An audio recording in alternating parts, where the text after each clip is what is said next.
시작이 있으면 끝도 있다고 누구나 한 번쯤은 겪어야 되는 아픔인 건 알지만 멀게만 느껴졌던 그날이 저에게도 다가오게 되었습니다. 소중한 사람이 제 곁을 떠나버린 아픔을 겪었는데도 이 세상은 조금의 변화도 없네요.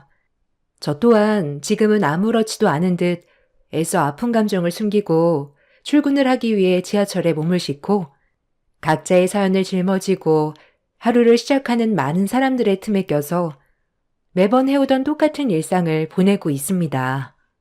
시간이 흐를수록 제가 겪었던 아픔 또한 조금씩 무뎌지겠죠. 안녕하세요.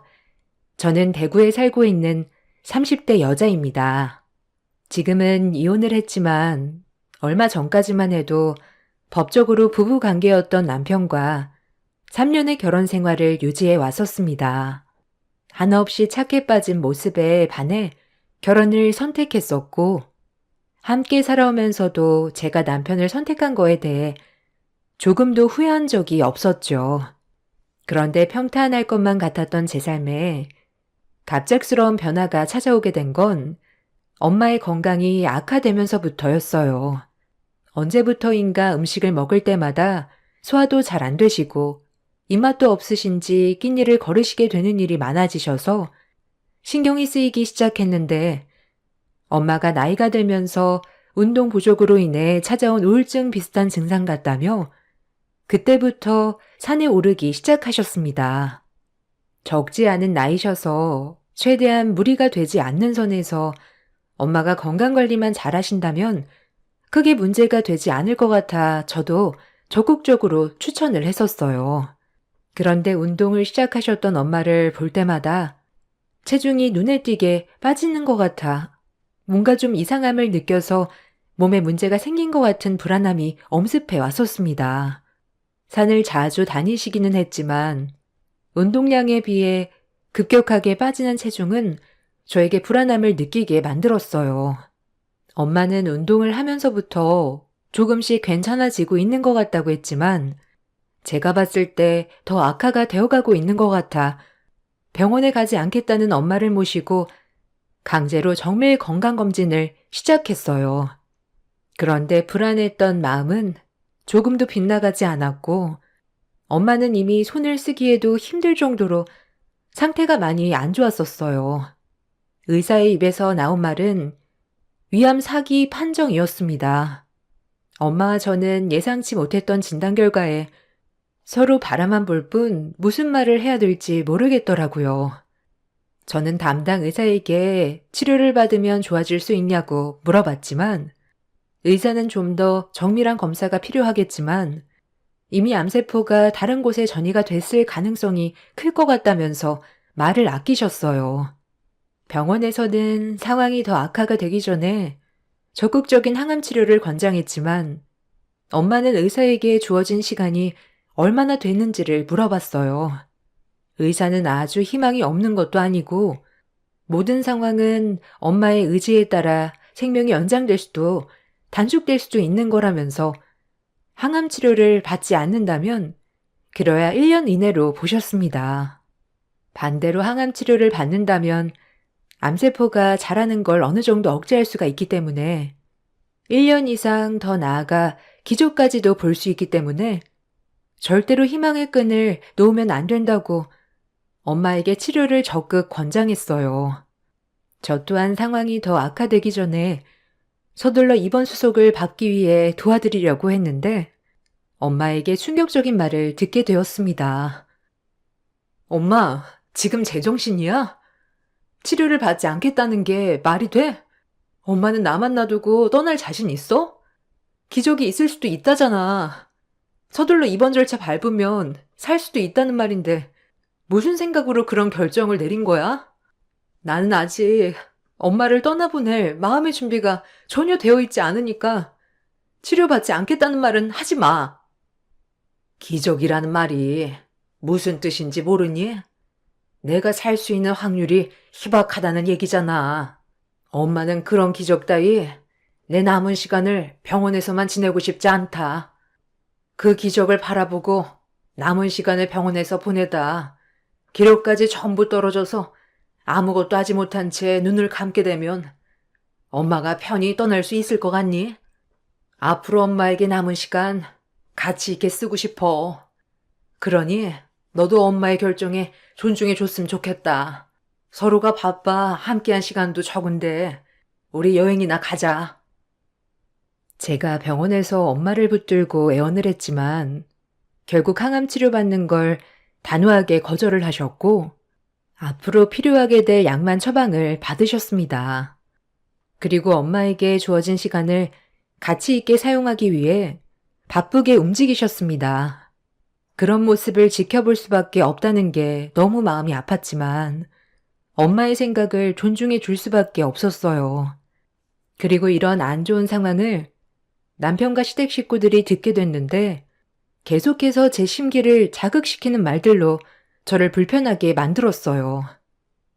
이번에 사돈이랑 일주일 정도 여행 가기로 했다면서 정말 항암 치료를 받지 않겠다니? 아예 마음을 정리했나 보구나. 사람은 누구나 때가 되면 떠난다곤 하지만 막상 사돈에게 주어진 시간이 얼마 남지 않았다고 하니 내 마음도 참 씁쓸하구만. 나도 나중에 사돈의 길을 따라갈 걸 생각하니 나도 주어진 시간을 가치 있게 보내야 될 것 같더라. 그런데 현실은 하고 싶은 대로 하면서 살 수 없다는 게 문제지. 생각만 가지고 있지. 실행을 옮기기에는 결정적으로 돈의 속박에서 벗어날 수가 없잖니. 사돈께서는 사돈 어른이 남기고 가신 재산이 있으니 그런 걱정은 안 해도 되니 얼마나 마음이 편하겠어? 눈 감을 때까지 모아놓은 재산 다 쓰고 떠나지도 못할 정도로 많이 있잖아. 건물 임대료만 받아 먹어도 그게 얼마니? 그 건물의 가치가 90억 정도 된다더만. 그거 처분해서 남은 시간 하고 싶은 거 하면서 살면 눈 감아도 후회는 없을 것 같네. 어차피 그 재산 너한테 전부 다 떨어질 텐데 쓸 만큼만 빼고 나머지는 하루빨리 넘겨주면 참 좋겠다. 우리도 사돈 덕 좀 보면서 살아도 되잖니? 가족 좋다는 게 뭐니? 아마 사돈이 떠나기 전에 우리한테 뭐 좀 남겨주고 가겠지? 아, 엄마. 이 사람이 지금 정신적으로 얼마나 힘든 시간을 보내고 있는지 알면서 왜 그런 말을 하세요? 뭐가 중요한지 모르세요? 아, 제발 생각 좀 하고 말을 해요. 오빠는 왜 엄마한테 큰 소리야? 엄마는 현실적인 대화를 하고 있는 중이잖아. 어찌됐든 새언니한테 그 많은 재산이 남겨지는 건 맞으니까 물어보는 건데 왜 오빠가 예민하게 반응해? 언니, 저희 엄마 말에 기분 나쁜 건 아니죠? 돈 얘기를 안 할 수는 없는 거잖아요. 그 많은 재산 어떻게 할 거예요? 아가씨, 그게 지금 무슨 말이에요? 우리 엄마가 가지고 계신 재산으로 뭘 어떻게 할 거냐니. 내가 그런 것까지 설명을 해줘야 돼요? 아직 오지도 않은 일을 벌써부터 생각을 해야 되냐고. 어머님이 방금 저에게 하신 말은 엄마가 돌아가시면 그 재산 좀 나눠달라는 거잖아요. 남은 인생 돈에 쪼들리지 않고 펑펑 쓰면서 살고 싶다는 말을 하고 싶은 거 아니었어요? 제가 그런 것까지 설명을 해야 돼요? 이런 기분으로 더 이상 얼굴 마주하고 싶지 않으니까 먼저 일어나 볼게요. 엄마에게 주어진 시간이 얼마 남지 않았다는 걸 모두들 알게 되면서부터 얼굴만 보면 돈 얘기밖에 하지 않았어요. 그런 말들을 들었을 때 시댁 집안 사람들은 저희 엄마가 하루빨리 떠나길 바라고 있는 것 같아 보였어요. 남편이 옆에서 편을 들어주긴 했지만 크게 도움이 되지는 않았습니다. 오히려 시댁 가족들과 저와의 관계를 더 안 좋게 만드는 불쏘시개 역할을 한 것 같아 기분이 안 좋았는데 시댁에서 뛰쳐나온 저를 뒤따라온 남편이 저에게 갑자기 화를 내더라고요. 야, 솔직히 우리 가족만 잘못이 있다고 할 순 없잖아. 장모님 건강이 안 좋아져서 돈 얘기가 오고 간 거고 그 많은 재산 어떻게 사용할지 궁금하니까 물어볼 수도 있는 건데 왜 이렇게 예민하게 반응을 하는 거야? 다들 당신 마음 충분히 이해하고 있어. 그만큼 우리 가족도 많은 영향을 받고 있다고. 아, 그래서 엄마가 떠나시고 남기신 재산을 어떻게 쓸지 그런 고민을 벌써부터 하고 있었던 거야? 내 마음을 충분히 이해해주는 사람들이었으면 돈 얘기는 입 밖으로 꺼내지도 않았겠지. 우리 엄마 아직 건강하시고 멀쩡해. 그리고 당신 집안에는 땡전 한 푼 들어가지 않을 거니까 김칫국 좀 그만 마시라고 해. 엄마가 위암 사기 판정 진단을 받았을 때부터 시모는 얼굴만 보면 엄마가 소유하고 있는 건물을 어떻게 할 건지 매번 물어봤어요. 처음에는 그냥 대충 넘겼는데 시간이 지날수록 엄마의 건물을 욕심내고 있는 게 눈에 보였고 신우 또한 시모를 거들면서 저를 불편하게 만들었습니다. 남편의 경우 처음에는 장모님을 많이 걱정해주고 시모와 신우가 저에게 말실수를 했을 때 따끔하게 한마디 했었는데 어느 순간부터는 그냥 형식적인 말들만 반복을 했어요. 화가 커지는 걸 막으려고 귀찮아서 하는 수 없이 마음에도 없는 말투로 저를 걱정하는 척 편을 들어주고 있었죠. 제가 평소에 알던 남편의 모습과는 많이 달라진 모습에 기분이 안 좋았었는데 또다시 엄마의 재산 얘기가 나오면서 참고 참았던 제 감정은 결국 터져버리게 되었고 그날 이후 시댁에는 발길을 끊어버렸습니다. 시모와 신우의 얼굴을 보면 또 엄마의 재산 얘기가 나올 게 뻔하고 나는 듣기 싫은 말을 들어야 하는 그런 상황들이 싫었기 때문에 남편한테 당분간 시댁에 가지 않겠다고 했어요. 시부는 원래 말수가 적긴 했었지만 그래도 말실수를 했으면 한마디 정도는 해줄 법한데 전혀 신경 쓰지도 않고 과일에만 집중하고 계시길래 그런 모습들이 저에게는 너무 서운하게 다가왔어요. 순하고 착한 남편의 모습만 보고 결혼을 했던 3년의 시간이 점점 후회로 다가오기 시작했고 부부 금실에도 결국 금이 가게 되었네요.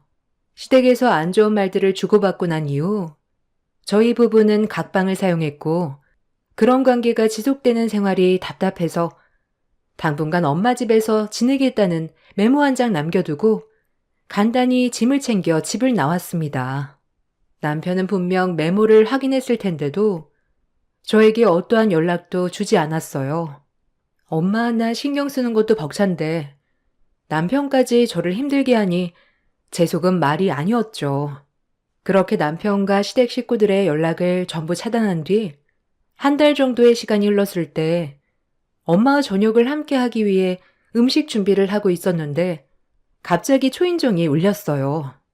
아무 생각 없이 인터폰을 확인해 보니 남편이 얼굴을 비추고 있길래 현관문을 열어 그동안 연락 한 통도 없었으면서 갑자기 찾아온 이유를 기분 나쁜 표정으로 물어봤어요. 남편은 들어가서 얘기 좀 해야 될 것 같다며 제가 허락하지도 않았는데 무작정 들어오더니 거실 소파에 앉아있는 엄마한테 불만을 털어놓기 시작했습니다. 내가 왜 그동안 너한테 연락을 안 했는지 알아? 나도 너랑 지금까지 살면서 정말 많은 배려를 해줬다고 생각했는데 정작 너는 우리 가족의 실수를 조금도 용납하지 않는다는 거야.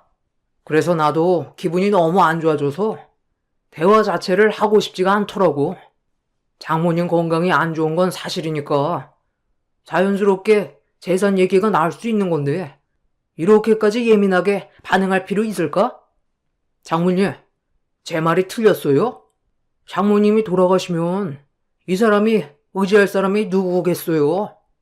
저희 가족들밖에 없잖아요. 그래서 앞으로 그 많은 재산을 어떻게 하면 좋을지 의논 정도는 해볼 수 있는 거 아니겠어요? 의논? 그게 무슨 의논이야. 당신 식구들의 일방적인 생각 아니었어? 우리 엄마가 하루빨리 이 세상 사람이 아니길 바라는 사람처럼 행동했으면서 왜 내 탓으로만 돌리는 건데? 당신 집안 식구들의 생각만 얘기하려고 한 달 만에 나타난 거면 그냥 돌아가. 이런 식으로 얘기하는데 무슨 말이 더 필요하겠어? 장모님, 말씀 좀 해보세요. 저희 가족이 잘못된 것 같아요? 아니면 이 사람이 잘못된 겁니까? 장모님도 저희가 걱정해 주는 게 연락까지 끊을 정도로 문제가 있는 것 같아요? 그럼 당신은 앞으로 어떻게 할 생각인데? 아예 집에는 들어오지 않을 생각이야? 계속 이런 식으로 살 순 없잖아. 그럼 처음부터 잘하던가. 내 기분은 애초부터 안중에도 없었으면서 이제 와서 이러는 이유가 뭐야? 우리 엄마 건강이 어떤지 확인해 보려고 왔니? 남편은 저에게 언제까지 엄마 집에만 있을 거냐고 화를 냈어요. 그 말을 듣고 있던 저 또한 목소리가 계속 높아졌고 점점 상황이 악화되기 시작하자 엄마가 많이 힘들어 하셨어요. 남편과의 대화가 의미가 없을 것 같아 그만 돌아가 달라고 했지만 제 말은 아예 들으려 하지 않았습니다. 평소에 알던 남편과는 많이 달라진 모습이 너무 실망스러웠고 그동안 함께 있던 시간들 또한 후회스러웠어요. 그리고 저희 엄마 앞에서 절대로 해선 안 될 말을 거침없이 뱉었습니다. 장모님은 이 상황에 대해서 어떻게 생각하세요? 치료를 받지 않겠다고 했으면 서둘러 정리를 해주시는 게 맞는 거 아니에요? 제가 이 사람과 이혼을 했으면 좋겠어요? 자네는 한 달 만에 찾아와서 병자인 나에게 말을 그렇게밖에 못하는 게야? 그리고 내 재산을 왜 자네 집안에서 탐을 내는 건데? 내 딸이 얼마나 실망스러웠으면 내 집에서 한 달이 넘는 시간 동안 있었겠나? 정신머리를 고쳐먹지 않는데 뭘 달라는 거야? 당장 내 집에서 나가주게. 전에 우리 가족에게 보였던 자네 집안 식구들 모두의 태도가 가식적인 모습이었다는 걸 내 몸이 안 좋아지면서 확실하게 알 수 있었던 것 같네. 차라리 우리 딸의 인생을 망치는 존재들이라면 이혼하고 내 딸이 원하는 삶을 살게 하는 게 훨씬 좋은 선택 아니겠나? 썩 내 앞에서 꺼지고 다시는 나타나지 말게. 정아 너도 저놈과 그만 끝내거라. 들었지? 나 또한 너랑은 그만 끝내는 게 좋을 것 같아. 어떻게 된 게 우리 엄마의 건강이 안 좋아지기 시작하면서부터 돈 얘기밖에 안 하는 거야? 할 말이 그렇게 없어? 다들 우리 엄마 재산만 눈독 들이고 있는데 어떻게 좋은 말이 나갈 수가 있겠어. 우리 엄마 재산에 눈독 들이는 너희 집안 꼴도 보기 싫어. 저는 남편과 더 이상의 대화를 이어나가고 싶지 않아 강제로 집 밖으로 내쫓아 버렸어요. 밖으로 내보내는 동안 저는 처음으로 남편과 몸싸움을 벌였어요. 한참 동안 실랑이를 벌이다가 문을 닫지 못하게 끝까지 붙들면서 대화를 하자고 했지만 어떠한 말조차도 섞고 싶지가 않았습니다. 어차피 처음과 끝은 돈 얘기로 끝날 텐데 굳이 쓸데없이 감정 소모하면서 저에게 더 큰 상처가 남겨지는 걸 원하지 않았어요. 그래서 더 단호하게 남편을 거절한 것도 있었는데 엄마도 제가 남편과 결혼 생활하는 걸 원하지 않으셨는지 그 자리에서 경찰서에 신고를 넣었습니다. 결국 끝까지 버티면서 저와 엄마에게 막말을 쏟아냈던 남편은 경찰이 오면서 더 이상의 막 나가던 행동을 제지시킬 수 있었습니다. 돈 앞에는 장사 없다더니 저에게 언제나 자상하고 배려 많았던 남편도 결국 엄마의 재산 앞에선 저에게 실망스러운 모습을 보여주게 되었죠. 힘든 시간이 지나간 이후 저희 부부는 확실하게 금이 가게 되었고 더 이상의 관계 회복은 불가능했어요. 그리고 남편과 심각한 문제가 생기고 나서 시모에게도 몇 번이나 연락이 왔지만 어차피 전화를 받아도 상처되는 말밖에 없을 것 같아 어떠한 연락도 일절 받지 않았습니다. 엄마는 이런 관계를 더 이상 끌지 말고 정리를 할 거면 최대한 빠른 시일 내에 정리하라며 걱정을 해주셨어요. 아무래도 엄마가 눈을 감기 전에 남편과의 상황이 해결되는 걸 보고 싶어 하셨어요. 엄마가 바라는 것처럼 저 또한 남편과 더 이상 잘해보고 싶은 마음은 전혀 없었기 때문에 어느 정도의 시간이 흐른 뒤 남편을 따로 연락해 만났어요. 굳어진 얼굴로 저를 바라보면서 무슨 일 때문에 불렀냐고 물어보는 말에 저는 이혼 서류를 내밀었고 서류를 확인하던 남편은 미간을 찌푸리더니 제가 원하는 대로 순순히 이혼을 해줄 마음이 없다고 제 앞에서 서류를 찢어버렸습니다. 당신도 나와 이혼하는 걸 원하지 않냐고 화를 내면서 물어봤는데 그 순간 갑자기 카페 문을 열면서 들어온 시모와 눈이 마주쳤습니다. 내 전화는 끝까지 안 받더니 결국 내 아들과 이혼할 생각을 가지고 있었던 거야? 재산 얘기 좀 했다고? 이게 이혼 서류까지 오고 갈 정도로 심각한 일이니? 그럼 저한테 원하는 게 뭔데요? 그냥 서로 솔직해지는 게 좋지 않을까요? 저희 엄마 재산이 가지고 싶다고 대놓고 말을 하세요. 그걸 놓치기 싫으니까 여기까지 나온 거 아니세요? 저는 이 사람과 조용히 이혼하고 싶었던 것 뿐이지 시끄러운 상황을 만들고 싶지 않았는데 여기까지 나오신 걸 보면 제 입에서 이혼 얘기가 나올 줄 알고 이 사람을 뒤따라 나왔다는 건데 제가 무슨 말을 더 해야 되는 건가요? 어차피 달라지는 건 전혀 없고 이 서류를 가지고 나왔을 때부터 확고하게 결정을 내린 상태라 여기까지만 하고 싶어요. 이번에 겪게 되면서 느낀 건 저희 가족의 재산만 보고 결혼한 건 아닌지 그런 생각이 너무 크게 들더라고요.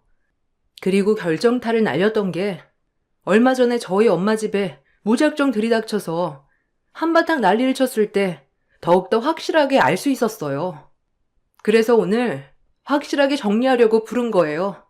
어느 정도 예상은 하고 있었는데 제가 생각하는 대로 다 맞아떨어지니까 더 소름이 돋는데요.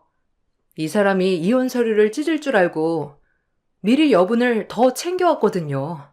오늘 이 서류를 다 찢어버려도 소송까지도 생각하고 있으니까 서로 힘든 시간들을 보내는 것보다 그냥 좋게 정리하자. 네가 원하는 대로 될 것 같냐? 이깟 서류 백날 내밀어봤자 어차피 달라지는 건 아무것도 없어. 나는 그냥 지켜보고만 있을 줄 알아? 소송이 몇 년이 걸리던 한번 해보자고. 네가 원하는 대로 쉽게 흘러가진 않을 거야. 그럼 서로 할 말은 끝난 것 같으니까 나 먼저 일어나 봐도 되지? 하나만 알고 둘은 모르는 미련한 것. 네가 내 아들을 힘들게 한 만큼 그 아픔을 100배, 1000배 되돌려 줄 테니까 조만간 다시 한번 보자고. 그때 피눈물 흘리게 만들어주마. 남편과 시모는 저를 잡아먹을 듯이 노려보더니 눈앞에 보이는 수십 장의 이혼 서류를 전부 다 찢어버린 뒤 먼저 카페를 나섰습니다. 단호하게 마음먹은 만큼 저 또한 그들을 끊어내기 위해 그날 이후 변호사를 만나 소송 준비를 하기 시작했어요. 쉽지 않은 길을 선택한 저희 부부는 과거에 좋았던 기억들까지 전부 짓밟아 버릴 준비를 하고 있었죠. 변호사는 소송도 오래가지 않을 거라며 시댁 집안 사람들이 제가 엄마의 많은 재산을 받는 거에 대해 배 아파서 고집 부리는 것밖엔 안 된다면서 현재 부부가 가지고 있는 재산에 대한 소송 문제일 뿐 저희 엄마가 가지고 계신 재산에 대해서는 어떠한 권리도 내세울 수 없다며 밑빠진 독에 물붓기라고 그들은 의미 없는 싸움이 될 거라며 크게 신경 쓰지 않아도 된다고 설명을 해줬네요. 그렇게 남편과 이혼 소송 준비를 하면서 하루빨리 지긋지긋한 관계를 끝내버리고 싶은 마음밖엔 없었어요. 그리고 모든 일이 하루빨리 정리가 되고 암 말기로 힘든 시간을 보내고 있는 엄마 곁에서 남은 시간을 함께 보내드리고 싶었습니다. 제가 바쁜 시간을 보내고 있는 동안 엄마는 하루가 다르게 건강이 안 좋아지셨고 의사가 말했던 시간보다 상태가 빠르게 악화가 되고 있었어요. 그런 엄마의 모습에 느낌이 좋지 않아 다시 한번 병원을 찾아가 정밀 검사를 받아보는 순간 담당 의사의 안색이 너무 안 좋게 변했고 충격적인 말을 듣게 되었네요. 암세포가 전보다 더 많이 전이가 되어 있는 상태인데 문제는 심장에까지 전이가 퍼진 상태라 시간이 지날수록 숨 쉬는 게 힘들어질 거라는 진단을 내렸어요. 어느 순간부터 가슴 통증을 호소하셨는데 이미 암세포가 심장에 전이가 돼서 고통스러워 하셨던 거였습니다. 엄마는 치료를 받지 않기로 결정을 내렸을 때부터 어느 정도 예상한 결과였다고 애써 아무렇지도 않은 표정을 보이셨지만 저는 엄마와 함께하는 시간이 짧아졌다는 거에 너무 마음이 아팠어요. 결국 엄마의 건강 문제로 남편과 이혼 소송 때문에 법정에 서야 되는 일정이 다가오는데 그런 시간들조차 아까웠죠. 엄마 옆에 조금이라도 더 있어주고 싶어 남편한테 소송은 나중에 해야 될 것 같다고 문자 한 통 남긴 뒤 일정을 취소했습니다.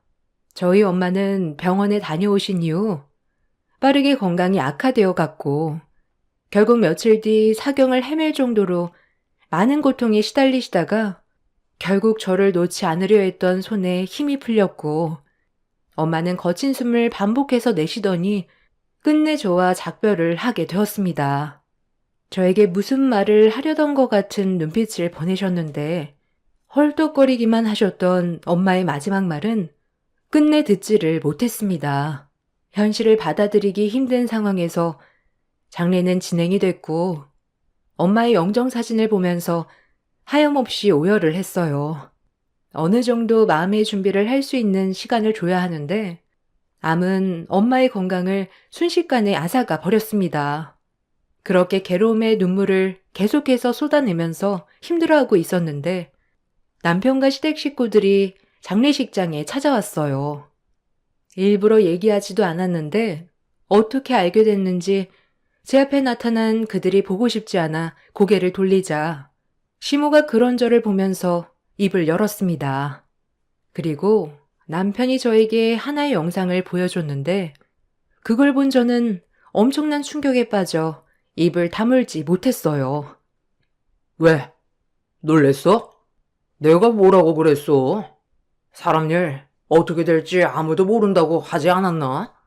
이거 장모님이 나한테 직접 남기신 영상 유언이야. 힘든 몸인데도 당신과 내가 잘 지내길 바라셨는지 영상 유언을 남기셨다니까. 믿기지가 않지? 나도 장모님이 이런 깊은 생각을 가지고 계실지 꿈에도 몰랐다니까. 자, 다시 한번 보여줄까? 장모님이 가지고 계신 재산 90억을 사위인 나한테 전부 넘기겠다는 유언을 남기셨잖아. 이거 하나로 모든 상황 해결됐지? 너 지금 이거 뭐 하는 짓이야? 우리 집에는 언제 왔다 간 거야? 내가 거의 매일같이 집에 붙어 있었는데 내가 없는 틈을 타서 엄마 집에 들어갔던 거야? 무슨 말인지 나는 잘 모르겠네. 이거 장모님이 직접 보내주신 파일이라니까. 여기에 내가 나오지 않는데 어떻게 이런 걸 시키겠어? 사경을 헤매시는 장모님한테 이런 걸 강요하는 건 정신 나간 놈들이나 하는 짓이라고.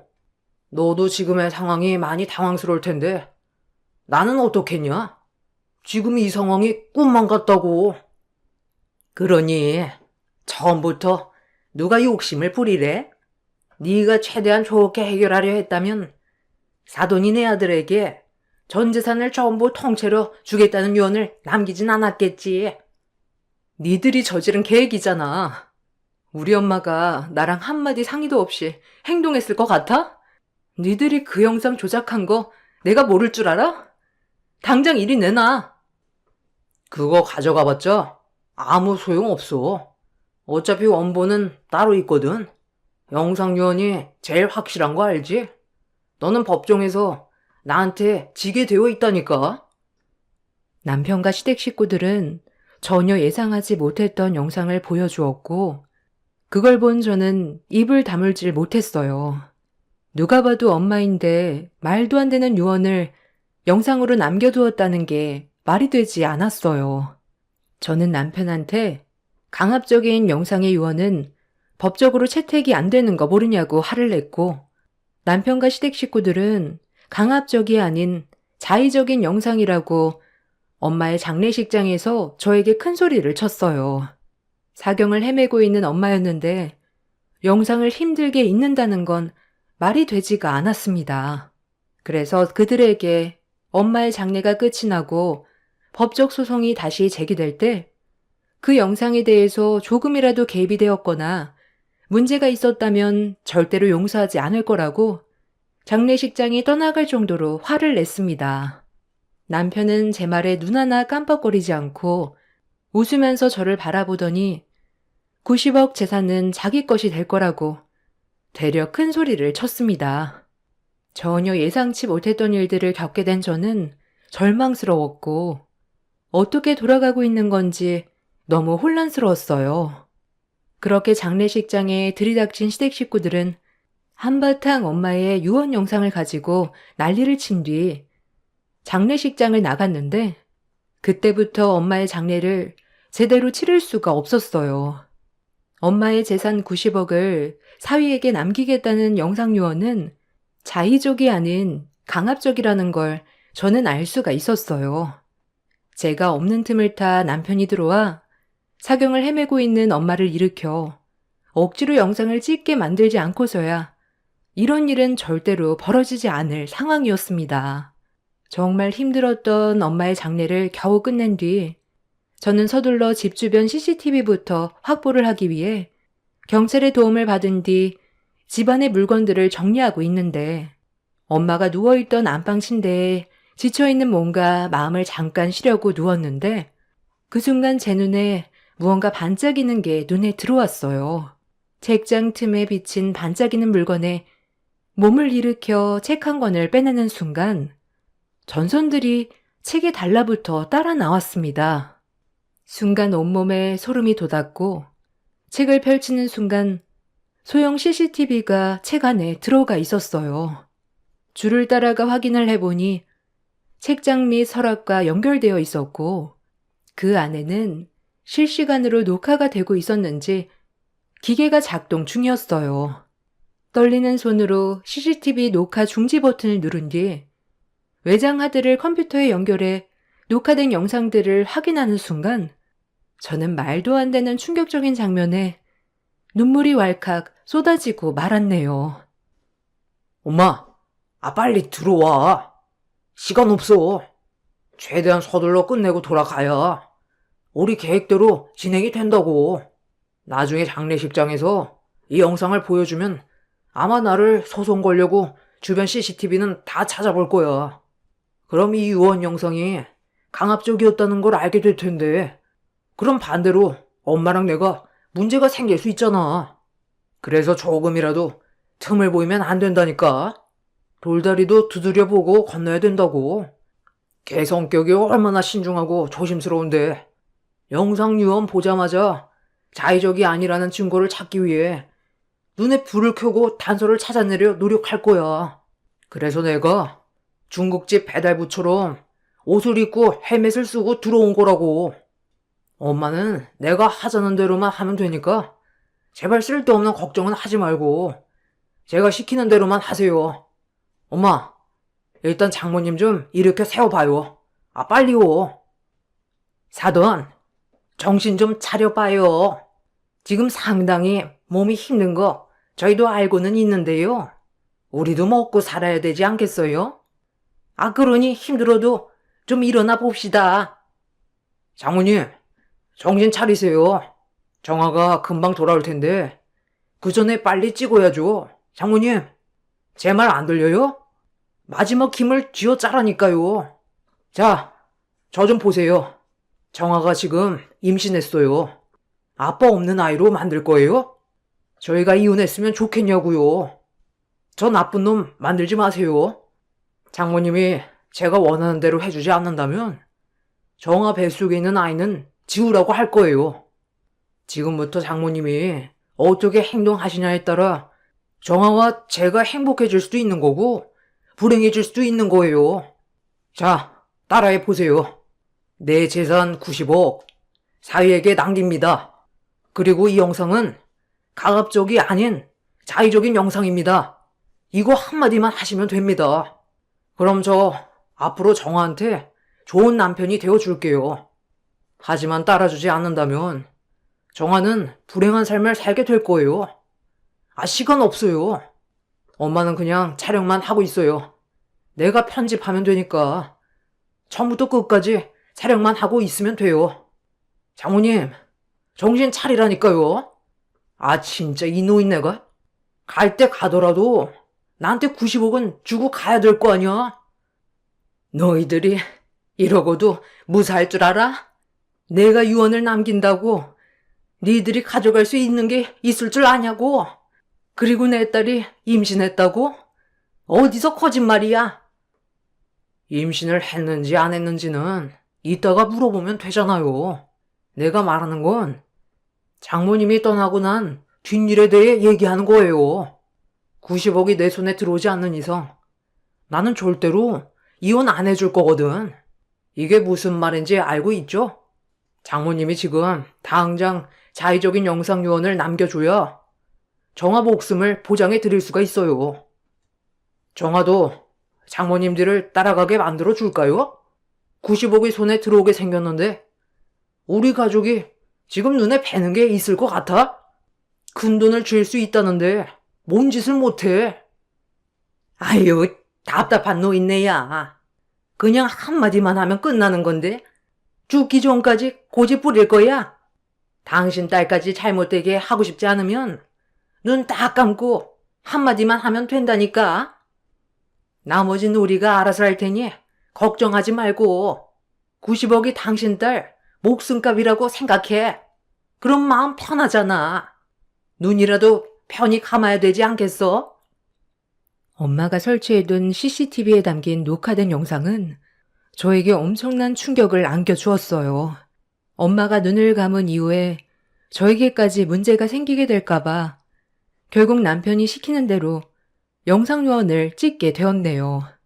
하필 그때 제가 잠깐 자리를 비웠던 건 어떤 남자가 차량을 빼다가 제 차를 긁어버렸다는 전화를 받아 잠시 자리를 비웠던 건데 그것 또한 남편이 계획한 것 같은 느낌이 강하게 들었습니다. 그리고 임신을 하지도 않았었는데 남편은 저희 엄마에게 극도의 불안감을 안겨주기 위해 온갖 안 좋은 말들로 엄마를 압박했어요. 그리고 제가 들어갔을 때는 엄마가 남편과 시모 때문에 엄청난 충격을 받아 결국 더 이상 버티지 못하고 숨을 거두시게 되는 안타까운 일이 생기게 되었던 거네요. 그리고 또 다른 영상에 저는 오열을 했고 두 모자를 절대로 용서할 수가 없었어요. 제가 남편과 소송 준비로 변호사를 만나고 정신없을 때 엄마가 남편과 시모가 집 주변을 어슬렁거리는 걸 몇 번 봤었는데 제가 너무 많은 일들을 혼자서 감당할 수 없는 힘든 일들이 겹치다 보니 또 다른 걱정거리를 안겨주고 싶지 않아 지켜보기만 하다가 혹시 모를 상황을 대비해 엄마의 방에 CCTV를 설치해 둔 거라며 두 모자의 수상한 움직임에 무언가 계획이 있는 것 같아 나중에 저에게 도움이 되길 바라는 마음에 안방에다가 CCTV 설치 기사를 불러 도움을 받았던 거였어요. 그리고 엄마의 신중한 행동으로 저는 결정적인 단서를 얻을 수가 있었습니다. 남편과 시모는 정신 차리기도 힘든 엄마를 상대로 무력을 행사했고 엄마는 눈을 감는 순간까지 괴로운 상황들을 이겨내가며 떠나셨던 거였어요. 그때 저에게 무슨 말을 하려다가 못했던 걸 엄마가 떠난 이후에 알 수 있게 된 거였죠. 한참 동안 오열을 했고 저는 곧장 CCTV를 확보하기 위해 노력 중이던 담당 경찰에게 엄마가 녹화해 두었던 CCTV를 보여주었고 결국 자신들의 범행으로 인해 경찰들에게 연행이 되었습니다. 제 담당 변호사는 힘겹게 목숨이 붙어있는 환자에게 강압적인 유언의 압박을 강행했고 거기에 더해 물리적인 행동을 저지른 남편과 시모가 병으로 자연사한 게 아닌 외부의 충격으로 인해 단명한 거기 때문에 미필적 고의로 인한 살인으로 법적 적용이 된다면서 무거운 형벌을 받을 수 있다고 했어요.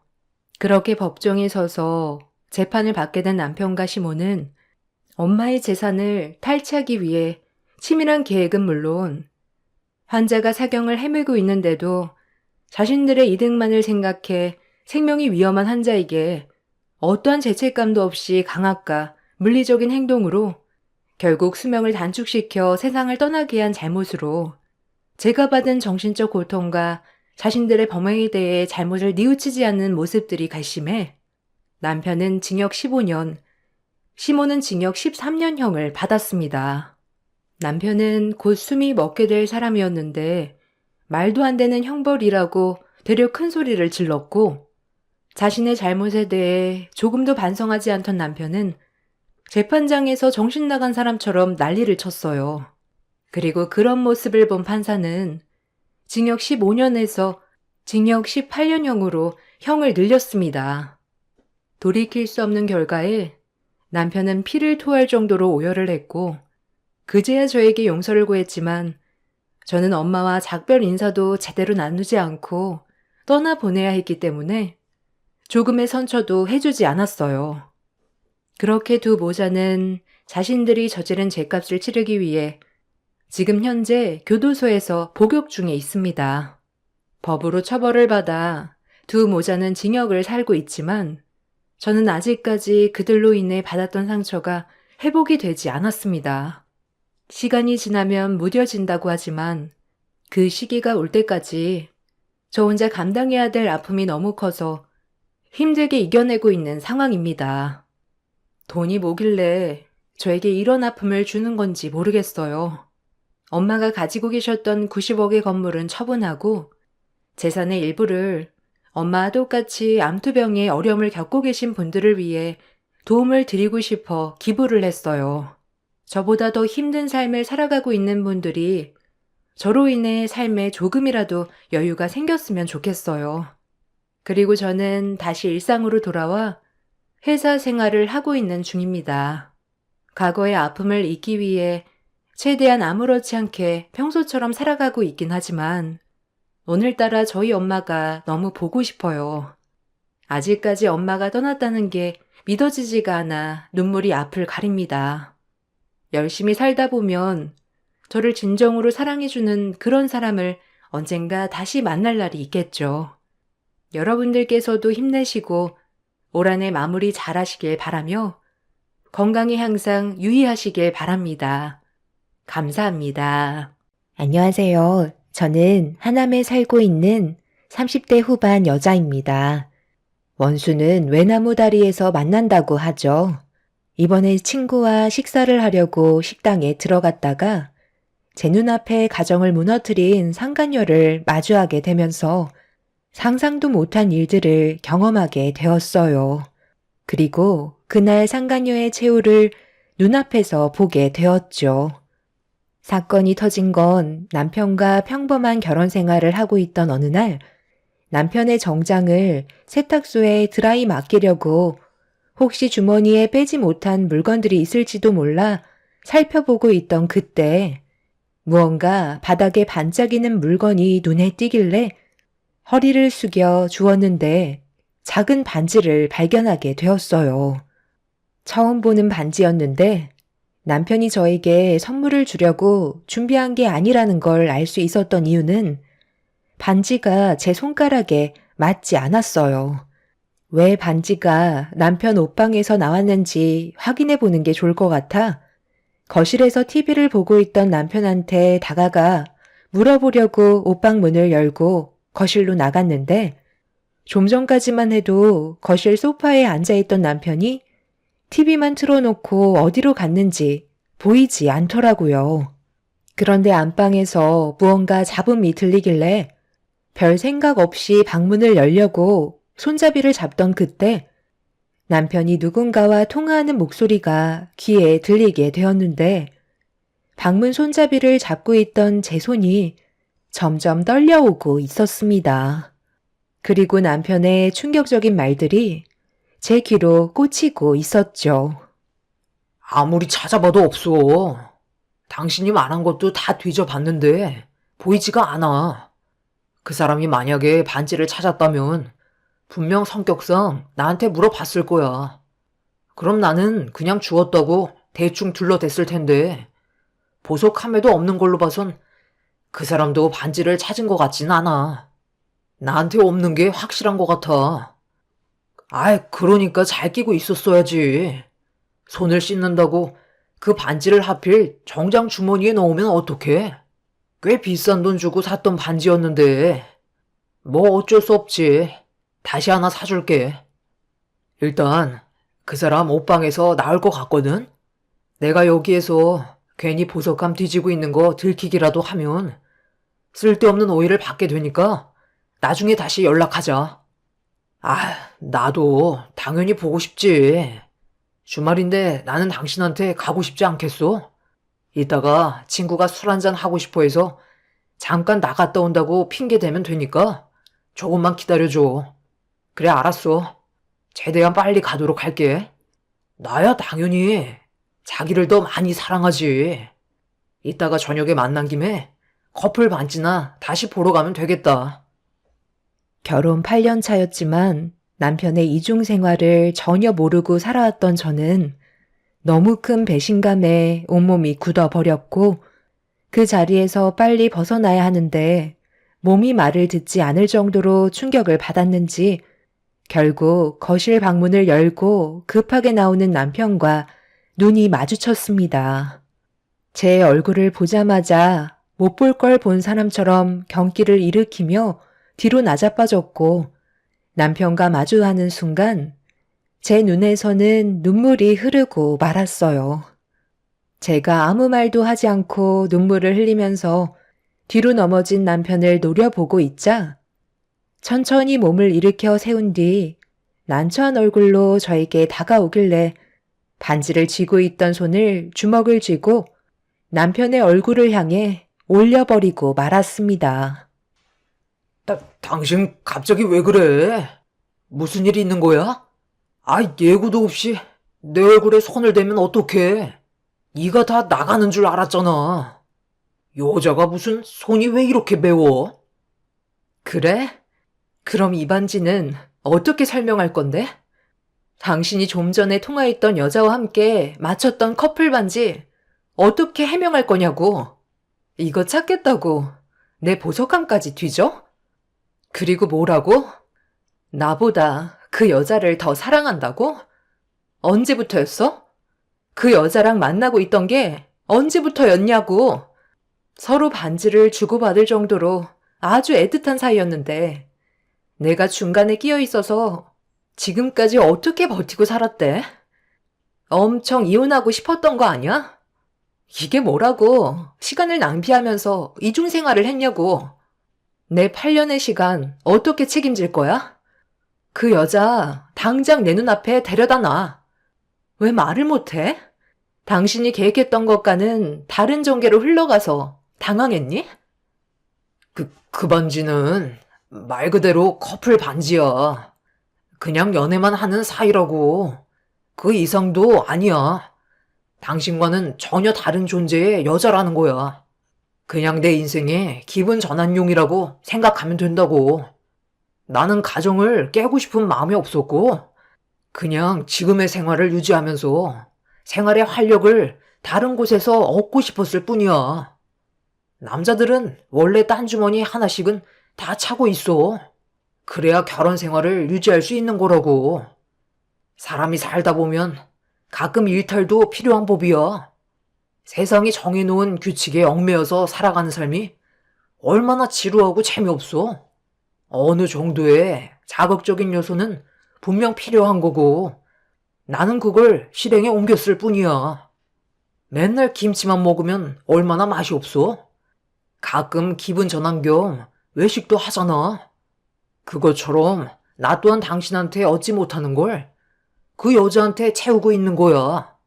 가정은 깨고 싶지 않고 새로운 연애는 하고 싶은데 어떡해? 그래서 8년의 결혼 생활 동안 단 한 번도 당신한테 걸리지 않았던 거야.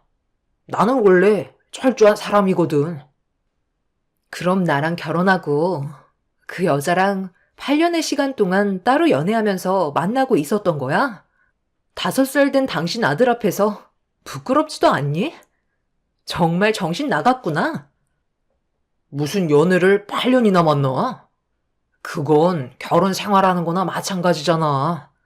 8년 동안 수도 없는 여자들과 만나왔었지. 어차피 이렇게 된 거 솔직하게 얘기하는 거야. 당신이랑 함께 살면서 지금까지 수십 명은 만난 것 같은데 지금 만나고 있는 그 여자와는 꽤 잘 맞아서 제일 오래 만나긴 했네. 한 3년 정도 됐어. 나는 당신을 사랑하고 있는 지금의 내 마음 조금도 변하지 않았어. 그러니 지금 생활 그대로 유지하도록 하자. 당신은 지금까지 결혼 생활 충분히 만족하면서 지내고 있었잖아. 방금 일어난 일들은 그냥 꿈 꿨다 생각하고 머릿속에서 잊어버려. 내가 좀 더 당신한테 관심 가져주고 앞으로 좀 더 사랑을 줄 테니까 지금 우리의 관계 무너뜨리지 말자. 행복을 유지하는 건 별거 없어. 알아도 모르는 척 사는 게 제일인 거야. 안 좋은 결과를 가져오고 우리가 이혼해봤자 좋아질 건 아무것도 없다고. 이제 5살밖에 안 된 민준이가 우리 이혼하면 얼마나 마음이 아프겠어. 나는 당신이 현명하게 생각해줬으면 좋겠어. 난 당신 믿어. 알지? 남편은 이기적인 것도 모자라 자기 합리화를 시키며 이혼을 하면 제가 손해본다는 식으로 설명하고 있었습니다. 너무 화가 난 저는 결혼 이후 처음으로 남편을 밀치고 얼굴에 손을 올리면서 인생 최악의 순간을 맞이하고 있었죠. 8년의 결혼 생활 동안 저희 부부는 남들과는 다르다고 생각했었어요. 잠깐 주위를 살펴보더라도 바람 때문에 이혼하는 가정들이 꽤 있었는데 저희 부부는 절대 그런 일이 없을 거라는 착각 속에 빠져 살아왔던 거였죠. 그날 평생 동안 흘릴 눈물을 전부 다 쏟아내었고 남편은 그런 저를 보면서 지금의 가정을 깨서 아이한테 아픔을 주지 말라며 이런 와중에 상간녀와 만나기로 한 약속에 늦겠다며 준비를 하고 있었습니다. 그 사람은 정말 안 되겠다 싶었고 결혼하고 나서 처음으로 이혼을 결심하게 되었습니다. 상간녀에게 가기 위해 급하게 현관문을 나서려는 남편에게 그녀에게 가는 순간 무조건 이혼이라고 얘기했지만 남편은 이미 귀를 닫았는지 더 이상 아무 말도 하지 않았어요. 결국 이 문제로 저희 부부는 위기가 찾아오게 되었고 양가 집안에서는 남편의 충격적인 행동 때문에 휘청거릴 정도로 난리가 나고 말았습니다. 저희 부모님은 8년 동안 저를 속이고 상당히 많은 여자들을 만나왔었다는 거에 용서할 수 없다며 당장 법적인 소송에 들어가겠다고 엄청난 난리를 치셨어요.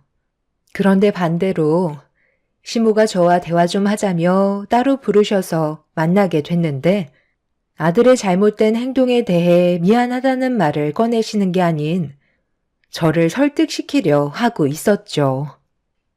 네가 이번 한 번만 넘어가주면 안 되겠니?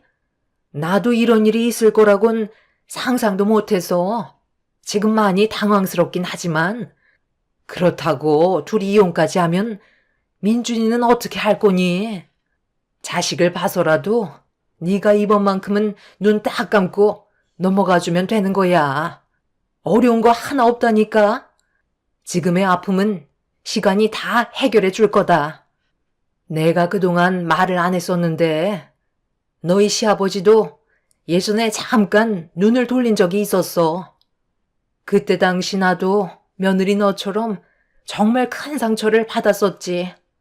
그런데 눈앞에 아무것도 모르고 있는 내 자식들이 나를 보면서 해맑게 웃고 있더라고.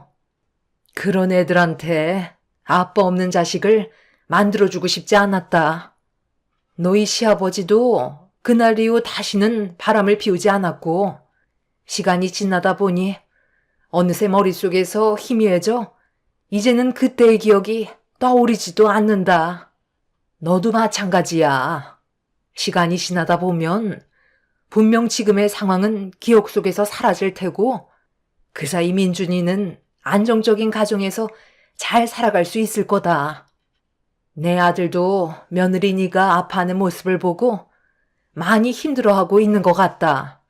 남자들은 원래 한 번씩은 바람을 경험하는 것 같더라고. 2번 다시는 이런 일 없게 할 테니까 너도 이제 그만 화 좀 가라앉히고 민준이 생각해서라도 마음 돌려주면 안 되겠니? 이런 사건이 터지기 전에 우리 정말 좋았잖아. 그렇게 해줄 수 있는 거지? 그러니까 어머님께서 하신 말씀이 남자들은 원래 바람을 피우기 때문에 그냥 그러려니 하고 넘어가면 된다는 거예요? 제가 상처를 받든 말든 그건 중요하지 않다는 건가요? 남자는 되고 왜 여자는 안 되죠? 제가 힘들어할 거라는 걸 알면서도 걸리기 전까지 계속해서 바람을 피웠다는 건 문제가 있는 거죠. 그런 상황들을 즐기고 있었던 거잖아요. 그리고 가정을 깨버린 아빠가 민준이한테 뭘 가르칠 게 있겠어요. 저는 이혼 진행할 거고 그 사람과는 그만 끝내도록 하겠습니다. 시모는 한 번만 다시 생각해달라며 애원하셨지만 저는 이미 마음을 굳힌 상태였어요. 남편은 양가 집안이 초토화가 되어 가는데도 상간녀를 지속적으로 만나고 있었습니다. 말로는 제가 상처를 받는 거에 대해 마음 아파한다고 했지만 실제 보이는 행동에서는 조금도 뉘우치는 것 같지 않았어요. 그렇게 남편과 저는 결국 이혼을 선택하게 되었고 8년의 결혼 생활에 종지부를 찍고 말았죠. 그리고 해결되지 못한 또 하나의 문제를 처리하기 위해 남편이 끝까지 숨기려 했던 상간녀를 찾아내 소송을 걸게 되었습니다. 그 여자는 자기 잘못은 하나도 없다며 오히려 저한테 더 큰 목소리로 소리치고 있었어요. 나 참, 내 잘못은 하나도 없다니까? 나를 먼저 꼬신 게 저놈이라고. 왜 내가 피해를 봐야 하는 건데? 저놈만 아니었어도 이미 나는 더 능력 좋은 남자 만나서 떵떵거리며 살았을 거야. 피해자는 오히려 나라고. 남자 하나 간수 못해서 일을 이 지경까지 만들어? 그쪽이 헛바람 들지 않게 울타리 안에 잘 데리고 살았으면 이런 일은 없었겠지. 그쪽이 여자로서 매력이 없다는 건 생각 안 해봤지? 남자들이 왜 밖으로 도는 건지 생각이나 해봤어? 딱 봐도 남자가 오래 버티지 못하고 바람 피우게 처신할 것 같구만. 누구한테 소송이야? 다시 한번 말하지만 내 잘못은 조금도 없으니까 위자료 받아낼 생각이면 그쪽 남편한테 받아내든지 하라고. 아예 온 동네 떠들고 다니지 그래? 내가 매력이 없어서 남편 하나 제대로 간수 못해서 8년 동안 다른 여자들 만나고 있었다고. 죄다 소문 퍼뜨리라고. 별것도 아닌 일로 사람을 오라가라 하고 있어. 나는 위자료 절대로 못 주니까 법대로 한번 해보자고. 누가 더 피해자가 될 것 같아? 이런 쓰레기 같은 여자가 뭐가 좋다고. 3년씩이나 만났는지 정말 한심하네. 너도 그놈이 간이며 쓸개며 다 빼주니까 허리가 휠 때까지 뽑아 먹으려고 찰싹 붙어서 떨어지지 않고 있었던 거 아니야? 네가 아무리 발버둥 쳐봤자 상간녀라는 낙인에서 벗어날 수 없어. 평생 남의 남자 등쳐먹다 세상 하직하겠지. 상간녀는 제 삶을 끝까지 쫓아와 무너뜨리겠다며 난리를 쳤지만 저는 눈 하나 깜빡하지 않았습니다.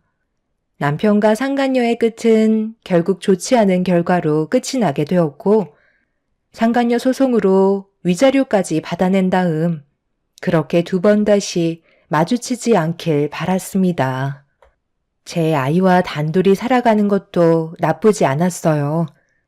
남편한테 신경 쓸 시간이 줄어들어 아이한테 좀 더 많은 시간을 쏟을 수 있었고 앞으로의 삶은 행복만 가득하길 바랐습니다. 그런데 남편과 이혼을 하고 어느 정도의 시간이 지나면서부터 순식간에 바뀌어버린 삶들이 피부로 와닿으면서 우울증도 같이 오고 말았죠. 정신적인 충격이 너무나도 컸기 때문에 제대로 된 삶을 찾기란 쉽지 않았어요. 그렇게 새로운 인생을 만들어 가던 어느 날 친구한테 전화가 왔어요. 제가 어떤 상황에 처해 있었는지 전부 다 알고 있었기 때문에 걱정되는 마음에 전화를 한 거였죠. 꽤 오랜 시간이 지났는데도 제가 겪은 아픔들이 조금도 치유되지 않고 오히려 점점 더 골마가게 되자 친구는 기분 전환 좀 하는 게 좋을 것 같다며 만나길 원하길래 오래간만에 저녁을 함께하게 되었죠.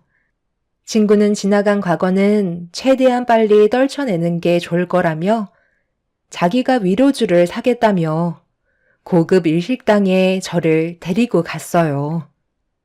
그렇게 친구와 많은 대화를 주고받고 있는데 자꾸 신경에 거슬리는 목소리가 옆칸에서 계속 들려오더라고요. 점점 심기가 불편해질 정도로 한 여자의 목소리에 기분이 안 좋아지고 있던 순간 아주 잠깐 잊고 있었던 목소리의 여자가 누군지 떠오르게 되었고 생생하게 기억하고 있는 말투가 상간녀라는 걸 확실하게 알 수 있었습니다. 친구한테는 잠깐 화장실 좀 다녀오겠다며 옆칸에서 화기애애한 목소리가 들리는 상견례장을 주시하고 있는데 종업원이 음식을 가지고 식당으로 들어갈 때 그 문틈 사이로 상견례장 안에 사람들을 확인해 본 순간 저희 가정을 무너뜨렸던 상간녀가 눈웃음을 치고 있는 모습을 볼 수 있었습니다. 전 남편과 바람난 지 얼마나 됐다고 벌써 상견례를 하는 건지 이해할 수 없었지만 남의 가정을 파투내놓고 자기는 새로운 시작을 하려는 모습이 제 분노를 끌어오르게 만들었어요. 그래서 어떻게 하면 상간녀를 무너뜨릴 수 있을지 머리를 굴리고 있었는데 그 순간 상견례 중이던 상간녀의 예비 시모가 전화를 받으면서 화장실로 걸어가고 있었습니다. 저는 그 뒤를 조심스럽게 밟았고 볼일을 보러 들어가신 사이 저는 세면대에서 손을 씻으면서 기회를 엿보고 있었죠.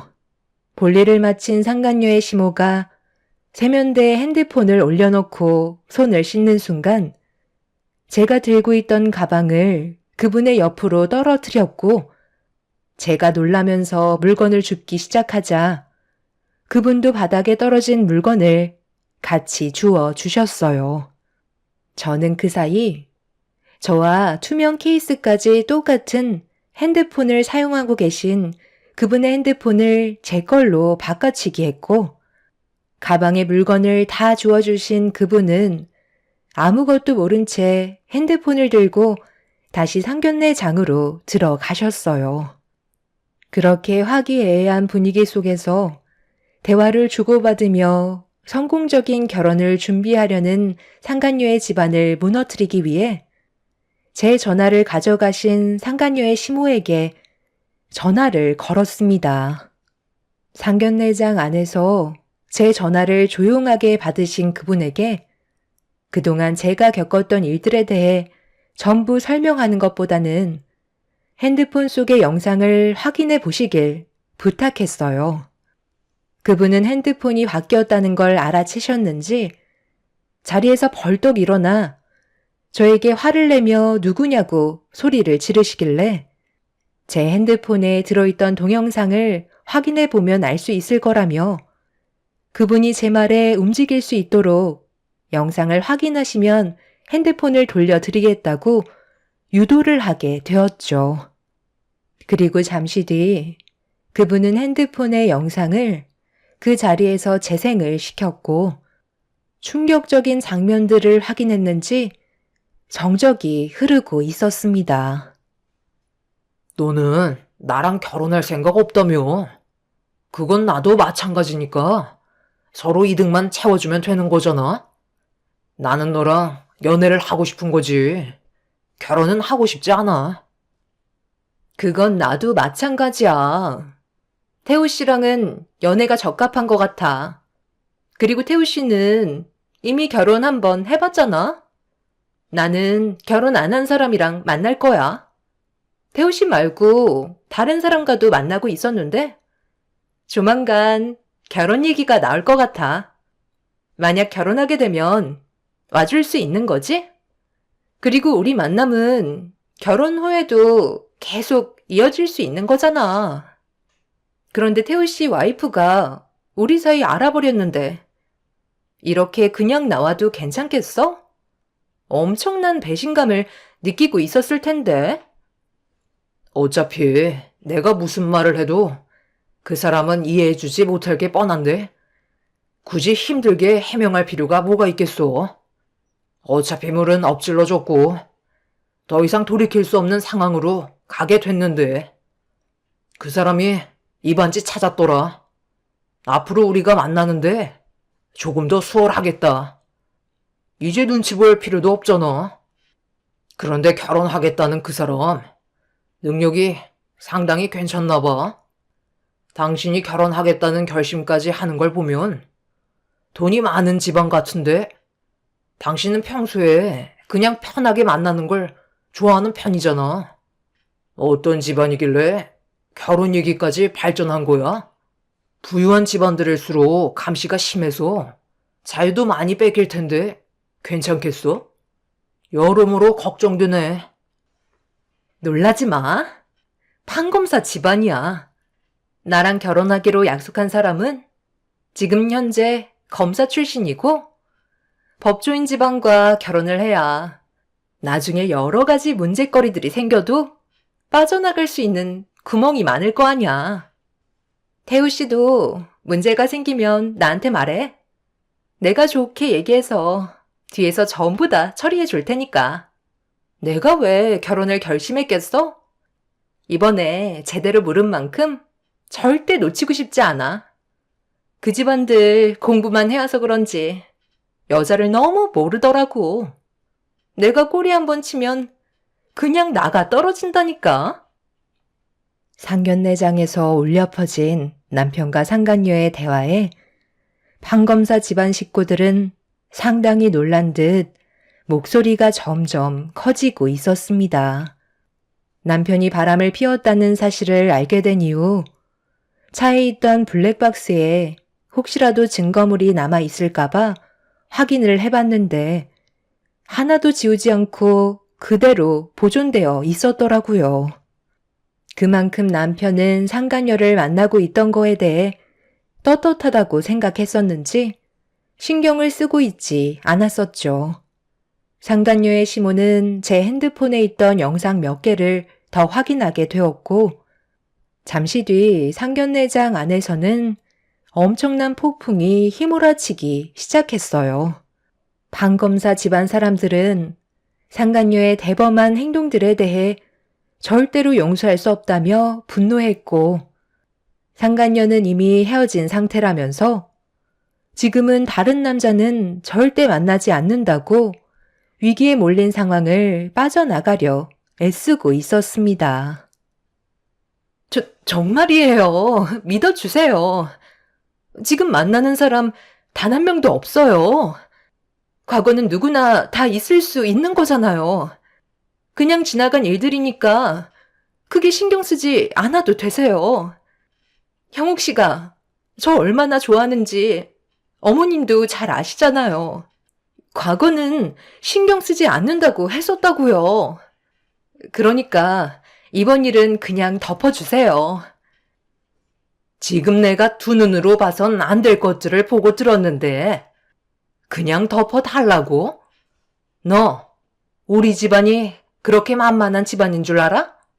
내 아들이 너를 하도 좋아해서 다른 조건 하나도 안 보고 오로지 인간성은 좋은 것 같아 딱딱한 우리 집안 분위기를 풀어줄 정도로 괜찮은 성격을 가지고 있어서 받아주려 했는데 내 아들을 만나면서 다른 남자와 계속 만남을 유지하려 했다고? 지금 당장 만나는 사람이 없다고 해서 그 성격 어디 갈 것 같니? 어쩐지 남자 다루는 솜씨가 보통이 아니더구만. 그 많은 꼬리를 숨기려 해봤자 결국 도로 나오게 될 테고, 우리 집안도 영상에 나오는 집안처럼 초토화가 됐겠지. 아들, 이건 명백히 사기 결혼이니까 이번 일을 쉽게 넘어가지 않았으면 좋겠다. 저런 여자들은 사회에 발도 못 붙이게 먼지처럼 사라져버리게 만들어야 한다고. 법조인을 상대로 지금 그런 추악한 짓을 저지르려 했다는 거야? 내가 아무리 여자를 모른다고 해도 그렇지. 나랑 결혼을 한 이후에도 다른 남자와 만남을 계획하고 있었던 게 말이 돼? 네가 이렇게까지 쓰레기인 줄 몰랐어.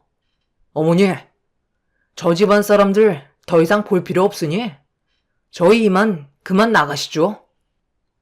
상견례장의 문을 여는 순간 문 앞에 서 있는 저와 눈이 마주친 판검사 집안의 시모는 영상 속의 피해자가 저라는 걸 바로 알아차렸고 그동안 정말 고생이 많았다면서 더 이상의 피해를 받지 않게 도와줘서 고맙다며 제 손을 잡아 주셨네요.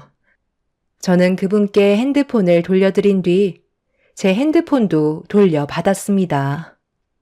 뒤이어 저를 발견한 상간녀는 제가 이런 사태를 만들었다는 걸 알고 저에게 달려들려고 하는 순간 검사 집안의 어머니가 그 자리에서 상간녀의 얼굴에 뺨을 사정없이 올려 붙이셨네요.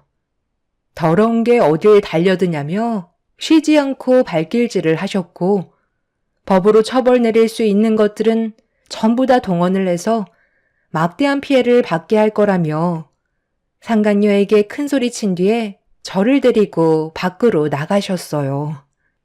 친구는 화장실을 가겠다고 했던 제가 상간녀에게 복수를 하는 모습을 보고 놀랐는지 저에게 달려와 상간녀 집안에게 또 다른 피해를 받게 될까봐 밖으로 나온 저보고 다른 곳으로 서둘러 장소를 옮기길 원하길래 친구의 뒤를 따라가려 하는데 판검사 집안의 어머니께서 저에게 명함 하나를 주시더니 상간녀에게 혹시 모를 피해를 받게 되기라도 한다면 전화 달라며 상간녀의 집안에 더 큰 피해를 주겠다고 저에게 도움을 주려 하셨어요.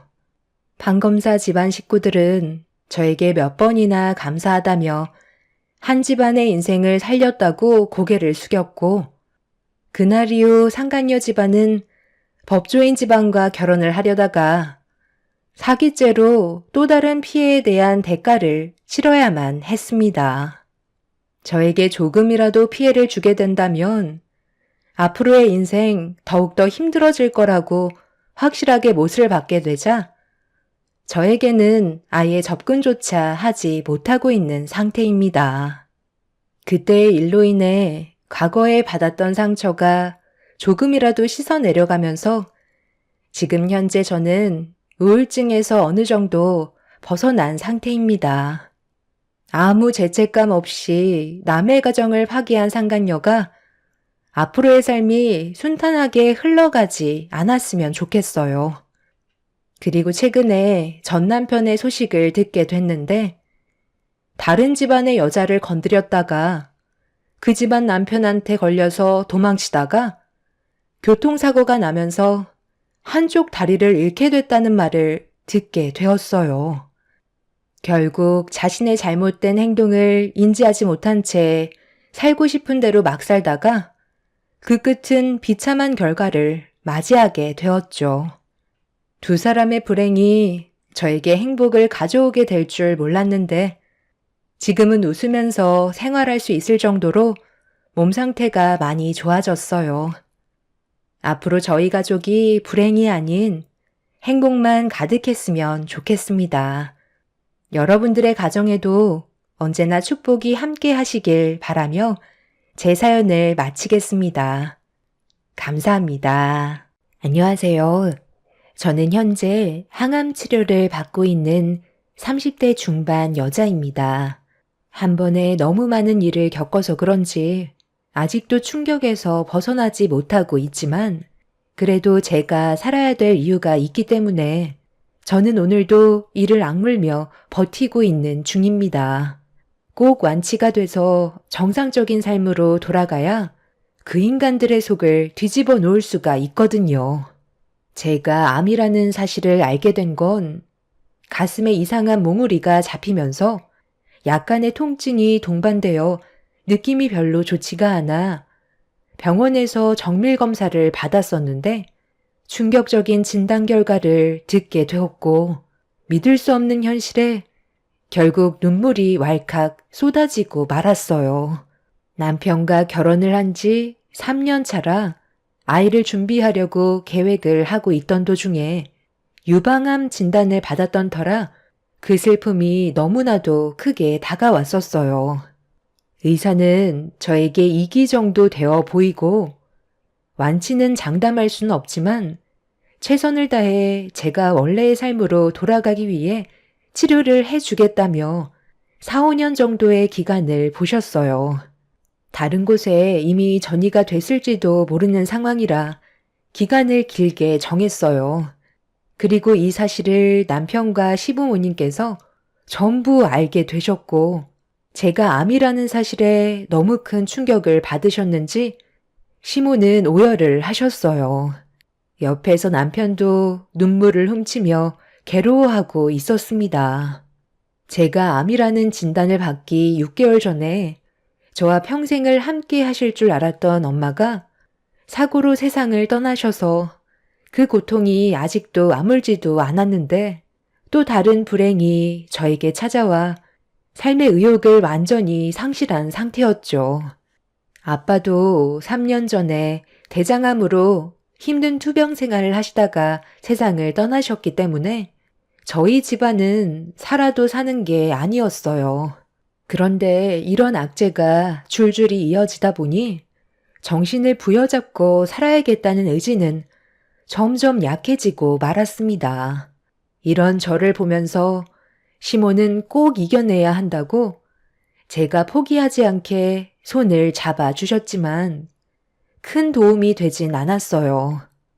그만큼 너무 많은 불행들이 이어져 와서 이미 지쳐있는 상태였죠.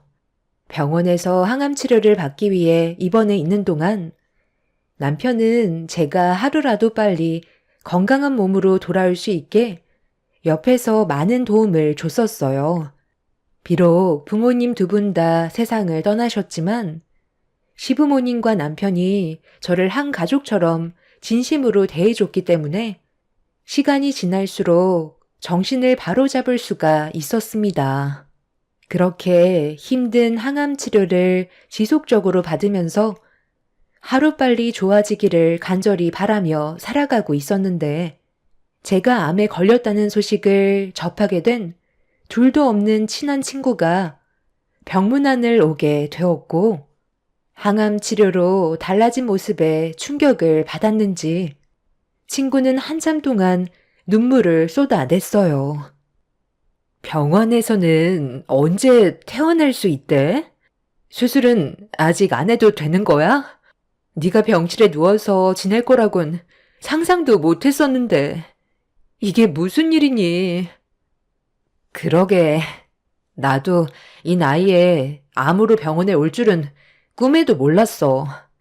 치료만 잘 받으면 괜찮아질 수 있을 거라는 말을 듣긴 했었지만 그건 어디까지나 전이가 되지 않았을 때 얘기라 좀 더 상황을 지켜봐야 하거든. 수술 전에 항암 치료를 먼저 권하더라고. 수술로 종양을 제거하고 보조요법으로 항암 치료를 하게 되면 해당 항암제가 효과가 있는지 평가하기가 어렵대. 그래서 종양이 있는 상태에서 항암 치료를 받아야 종양이 잘 줄어들고 있는지 확인이 가능하다네. 미세 전이 세포를 없애 재발을 방지하기 위한 목적이라니까 의사의 말대로 따르는 게 제일 좋은 방법이겠지. 나도 하루라도 빨리 내 몸속에서 종양을 제거하고 싶은 마음은 있지만 전이세포가 항암 치료에 효과가 있는지 집중적으로 보려는 것 같아. 그래도 네가 내 얼굴 보러 와주니까 조금은 기운이 난다. 병원에 입원했다는 말을 듣는 순간 내가 얼마나 놀랐는지 알아? 가슴이 철렁 내려앉았었다고. 항암 치료 받으면 몸이 많이 약해진다던데.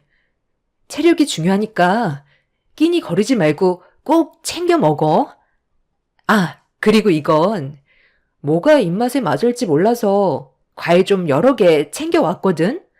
너는 아직 젊으니까 금방 이겨낼 수 있을 거야. 지혜씨 오셨어요? 뭘 이런 걸 다 챙겨왔어요. 다음에 올 땐 그냥 빈손으로 오세요. 이 사람이 요즘 빨리 태어나고 싶은지 치료에 적극적이라 금방 괜찮아질 거예요. 남편도 제 친구를 몇 번 본 적이 있어서 어색하지 않은 분위기로 대화가 이어졌어요. 그렇게 잠깐 동안 옆에 있어준 친구 덕분에 기운을 차릴 수 있었고, 남편은 제 친구를 배웅해 주고 오겠다면서 잠깐 자리를 비웠습니다. 그날 이후 친구는 시간이 날 때마다 병원에 와서 제 말동무가 되어줬고, 항암 치료 받는데 지치지 않게 옆에서 많은 힘을 줬습니다. 남편과 시부모님께서도 저에게 항상 관심을 가져 주었고, 제가 이 세상에 살아야 될 존재라는 걸 알려주었어요. 그런데 어느 날부터인가 남편과 친구 사이에 눈에 거슬리는 모습들이 조금씩 들어왔고, 살짝씩 서로를 건드는 터치가 제 심기를 불편하게 만들었어요. 자주 얼굴을 봐서 그런지 상당히 친해진 걸 알 수 있었죠. 친구는 아직 결혼을 하지 않았기 때문에 제가 예민해졌다는 걸 인지하지 못하고 있었어요. 당신 요즘 내 친구랑 많이 가까워 보이던데 당신이 유부남인 거 알고 있지? 누가 보면 병실에 소개팅하러 나온 줄 알겠어. 그리고 요즘 당신 손버릇이 내 눈에 자꾸 거슬리는데 왜 내 친구를 살짝씩 건드리는 거야? 터치하는 당신 손이 점점 가감해지는 것 같아 친구가 불편해할까봐 미리 말해주는 거야. 내가 지혜 씨한테 터치를 했다고? 나도 모르게 그냥 인사차례로 몇 번 하는 건데 그게 당신 눈에 거슬렸어? 그럼 앞으로 좀 더 조심해야 되겠네. 그리고 배웅해 주겠다고 나가면 왜 한참 뒤에나 들어오는 거야? 그냥 병실 문 앞에서만 간단하게 인사를 주고받으면 되는 건데 몇 시간 뒤에나 들어오잖아. 그건 볼일 좀 보느라 늦게 들어오는 거지. 배웅은 병실 앞에서 끝나는데? 당신 설마 지금 질투하는 건 아니지? 요즘 항암 치료 때문에 많이 힘들어 하더니 예민해졌나 보다. 일찍 누워서 자는 게 좋겠어. 나도 내일 새벽같이 출근해야 돼서 오늘은 서둘러 들어가 봐야 할 것 같아. 오늘은 혼자 있을 수 있지? 당신이 하도 심심해하는 것 같아서 노트북 가져왔으니까 심심하면 인터넷 좀 하다가 자든지 해. 무슨 일 있으면 전화하고. 그럼 푹 쉬고 있어. 제가 불편하다고 말했지만 남편은 크게 신경 쓰지 않는 듯 행동을 했었지만 여자의 촉이라는 게 남편과 친구와의 관계가 조금씩 의심이 되기 시작했죠. 남편한테 주의하라고 말을 했던 건 터치뿐만이 아닌 서로가 주고받는 눈빛에 느껴지는 감정이 좀 달라 보여서 조심해 주길 바랐던 건데 되려 저를 이상한 사람 취급을 하고 있었습니다. 남편은 제가 항암 치료로 정상이 아닌 몸 상태라고 했지만 둘 사이에서 느끼고 있는 감정들이 심상치 않게 다가왔었습니다.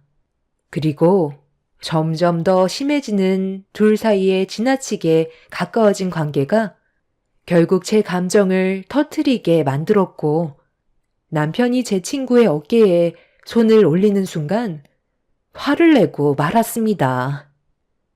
당신 지금 뭐 하는 거야? 얘는 내 친구라고. 아무리 사이가 가까워졌다고 해도 둘이 지켜야 할 게 있는 건데 왜 친구 어깨에 손을 올리는 건데? 이건 아니지 않아? 아, 내가 그랬나? 요 근래 너무 친해지다 보니까 동생 같기도 해서 나도 모르게 손이 자연스럽게 어깨 위로 올라갔네. 지혜씨, 제 행동이 불편했어요? 네? 제 어깨에 손을 올리셨어요? 저는 전혀 인지하고 있지 못했는데. 네가 너무 예민하게 받아들이는 거 아니야? 나는 아무렇지도 않았거든. 아예 신경을 쓰지 않으니까 손을 올렸는지도 몰랐어. 은실이가 많이 불편했었나 봐요. 앞으로 조심하시는 게 좋겠어요. 이런 문제로 스트레스 받아서 몸이 더 안 좋아질 수도 있잖아요.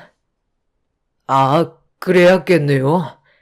내가 너무 과하게 행동을 했었나 봐요. 내가 좀 친하다고 생각하는 사람한테는 덧지가 자연스럽게 나오다 보니 저도 모르게 그랬나 봐요. 지금 내가 이 사람 행동 하나로 이런 말을 하는 것 같아? 지혜 너도 행동이 지나친 것 같으니까 얘기하는 거야. 너 옆에 있는 사람 유부남이야. 나랑 결혼한 사람이라고. 그런데 이 사람이 웃긴 말도 하지 않았는데 뭐가 그리 좋아서 깔깔거리면서 허벅지에 손까지 올려 터치하는 거야? 내가 아무리 환자라도 눈은 잘 돌아가거든? 둘이서 하는 행동들이 지나치니까 이런 말을 하는 건데 설마 둘이 그런 사이는 아니지?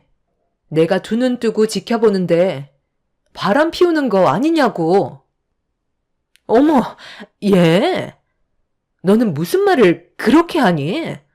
나랑 같이 알고 지낸 세월이 몇 년인데 아직까지 나를 몰라? 그냥 자연스럽게 나오는 행동인데 너무 예민하게 보는 거 아니야? 네가 기분 나빴다면 미안해. 하지만 나도 서운하긴 하네. 먼저 일어나 볼 테니까 푹 쉬어라. 당분간 오기는 좀 힘들 것 같다. 하루라도 빨리 완치되길 바랄게. 친구는 제 말에 기분이 나빴다면서 먼저 자리에서 일어나 병실 문을 열고 밖으로 나가 버렸어요. 남편은 한숨을 쉬면서 이해할 수 없다는 표정을 보이더니 밖으로 나갔습니다. 저는 그저 서로의 행동이 내 눈에 거슬린다고 얘기했던 것 뿐인데 그런 저를 안 좋게 받아들인 친구의 돌발 행동이 당황스럽게 만들었습니다. 잠시 뒤 다시 병실 문을 열고 들어온 남편은 왜 그랬냐고 환자인 저에게 큰 소리 치면서 화를 냈어요. 저한테 화를 낼 이유가 없는데 남편은 막말을 쏟아내었죠. 당신이 힘내라고 퇴근하자마자 병원으로 달려온 사람한테 그게 할 말이야? 내가 유부남인 거 뻔히 알고 있는데 도대체 뭐가 문제야? 바람이라도 핀다는 거야? 대화하다 보면 그럴 수도 있는 거지. 요즘 들어 왜 이렇게 예민하게 반응하는 건데? 당신 수발 드는 게 쉬운 것도 아니고 모두가 희생을 하고 있는 이 상황 속에서 꼭 그렇게 생각 없이 행동을 했어야 돼? 좋게 넘어가는 것도 한계가 있는 거라고. 혹시 암이 머리로 전이가 돼서 성격까지 이상해진 거 아니야? 사람이 왜 이렇게 변했냐? 방금 뭐라고 했어? 암이 머리로 전이가 됐냐고? 당신이 어떻게 나한테 그런 말을 할 수가 있어? 우리가 그냥 남이야? 법적으로 인정받은 부부잖아. 그래서 내가 보는 시선이 불편하다고 생각해서 얘기한 것 뿐인데 이게 잘못된 거야? 당신이 나에 대한 배려가 조금이라도 있었다면 내 앞에서 처신을 잘했었겠지. 예민하게 받아들인 당신이 문제지. 좋은 분위기를 다 망쳐버렸잖아. 집에서 쉬고 싶고 힘들어도 아픈 당신 앞에서 내색하지 않고 내 나름대로 노력하고 있는데 어떻게 나를 바람 피우는 놈으로 만들 수가 있는 거야? 좀 전에 했던 그 말이 나랑 지혜 씨를 불륜남녀로 만들어 버렸다고. 오늘은 함께 시간을 보내줄 수 없을 것 같으니까 혼자서 시간 보내. 이런 기분으로 당신 옆에 있어봤자 뭐하겠어? 스트레스만 더 줄 텐데 눈앞에서 사라져주는 게 낫겠지. 화를 내야 될 사람은 저인데 되려 남편이 더 흥분해서는 병실이 떠나갈 정도로 목소리를 높였고 그 모습에 놀란 저는 눈시울이 붉어지고 말았습니다. 의지할 때라곤 남편밖에 없는데 그런 저를 이해해주지 못하고 막대하는 모습에 상당히 당황스러웠어요.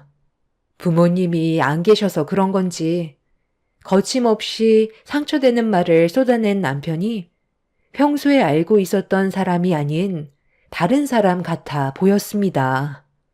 결국 그날 병원에서는 저 혼자 남게 되었고 서운했던 감정이 터져나와 그날 하루 종일 눈물이 마르지 않았어요. 그렇게 남편이 병실에서 뛰쳐나간 뒤로 며칠간 병원에 오지 않았고 전화를 해도 받지 않았습니다. 남편 대신 시모가 이틀 뒤에 병실 문을 열고 들어오셨어요. 저는 힘든 몸을 일으켜 시모에게 인사를 드렸는데 자리에 앉으시자마자 저를 바라보시면서 화를 내셨습니다. 도대체 왜 그랬어?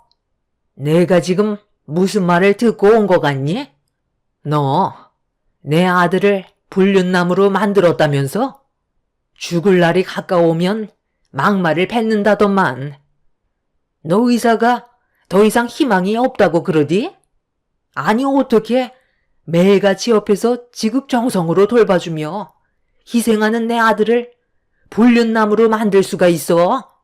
내 아들과 결혼 생활한 지 10년이 넘은 것도 아니고 이제 막 3년밖에 안 됐으면서 지금 그런 말이 나와? 내 아들 고생 다 시켜놓고 미안한 감정이 조금도 없는 거지?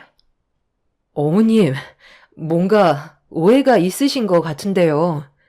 저도 참다 시선이 너무 불편해서 자제 좀 해주면 좋겠다고 부탁을 했던 것 뿐이에요.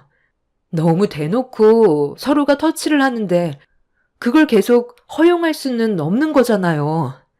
본인들은 아무렇지도 않다고 했지만 제가 그 사람 아내고 그런 모습이 싫다고 얘기했던 것 뿐인데 이렇게 욕을 먹을 정도로 잘못한 건가요? 어머님도 제 입장이 아니었기 때문에 이해를 못 하시는 것 같은데요. 여기 오신 이유가 저한테 한마디 하시려고 온 거예요? 그래. 네가 생각 없이 뱉은 그 한마디 때문에 내 아들이 병원에 오고 싶지 않다고 하더라. 얼마나 상처를 크게 받았으면 그런 말까지 했겠니? 너 때문에 내가 왔다 갔다 해야 되겠니? 젊은 나이에 암이 웬 말이야.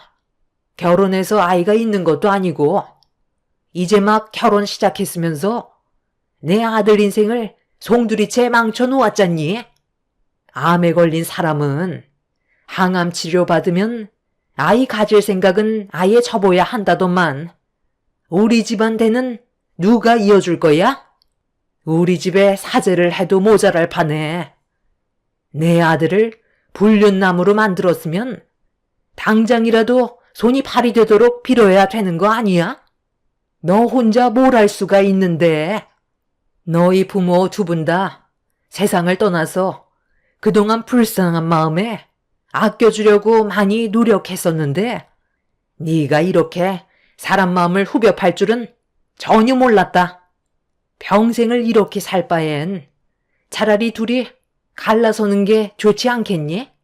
앞으로 내 아들을 더 의심할 테고 상황은 점점 더 안 좋아질 게 뻔한데 너희들이 서로 부부관계를 계속 이어나갈 필요 없잖아.